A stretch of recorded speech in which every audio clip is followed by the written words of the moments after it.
చంద్రబాబుది అధర్మ యుద్ధం మనమే గెలవాలి. పాడేరు, అరకు నియోజకవర్గాల పరిధిలోని ప్రజాప్రతినిధులతో వైఎస్ జగన్మోహన్ రెడ్డి నియోజకవర్గాల వారీగా జడ్పీటీసీ, ఎంపీటీసీ సభ్యులతో వేరువేరుగా సమావేశం. విలువలు, విశ్వసనీయత, వైఎస్ఆర్సీపీ నైజం.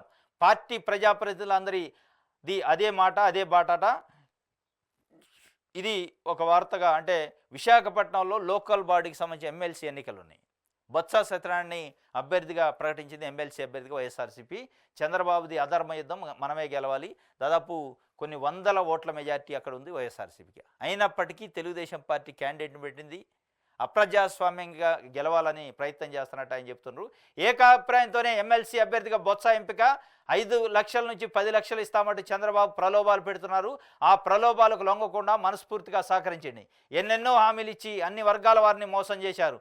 మీ జగనే సీఎంగా ఉంటే ఇప్పటికే అమ్మఒడి, రైతు భరోసా, విద్యా దీవెన, వసతి దీవెన వచ్చి ఉండేవి. తెలుగుదేశం పార్టీ చేస్తున్న కొనుగోలు, ప్రలోభాల కార్యక్రమాలకి ఎవరు లొంగొద్దు. నేను ఒక్కటే చెబుతున్నా, జగన్ పలావ్ పెట్టాడు, చంద్రబాబు బిర్యానీ పెడతామన్నాడు.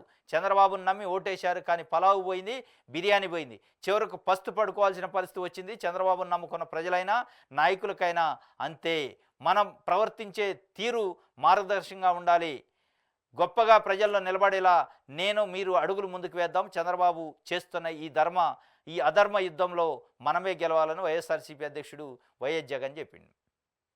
ఇది ఎమ్మెల్సీకి సంబంధించి ప్రజాప్రతినిధులు, ఎంపీటీసీలు, జడ్పీటీసీలు, కార్పొరేటర్లు, కౌన్సిలర్లు వైఎస్ఆర్సీపీకి దాదాపు కొన్ని వందల సంఖ్యలో 380 ఓట్లు ఎక్కువ ఉన్నాయి అనుకుంటున్నా, నాకు తెలిసి. అన్ని వందల ఓట్లు ఎక్కువ ఉన్నా కూడా తెలుగుదేశం పార్టీ అభ్యర్థిని పెట్టిందంటే వైఎస్ఆర్సీపీకి సంబంధించిన ఓటర్స్ను కూడా కొనే కార్యక్రమం, 5 నుంచి 10 లక్షలు ఇచ్చే కార్యక్రమం జరుగుతుంది. ఆ అధర్మ యుద్ధంలో మనమే గెలవాలి. చంద్రబాబు నైజమేందో బయట పెట్టాలని జగన్మోహన్ రెడ్డి గారు చెప్తుండు.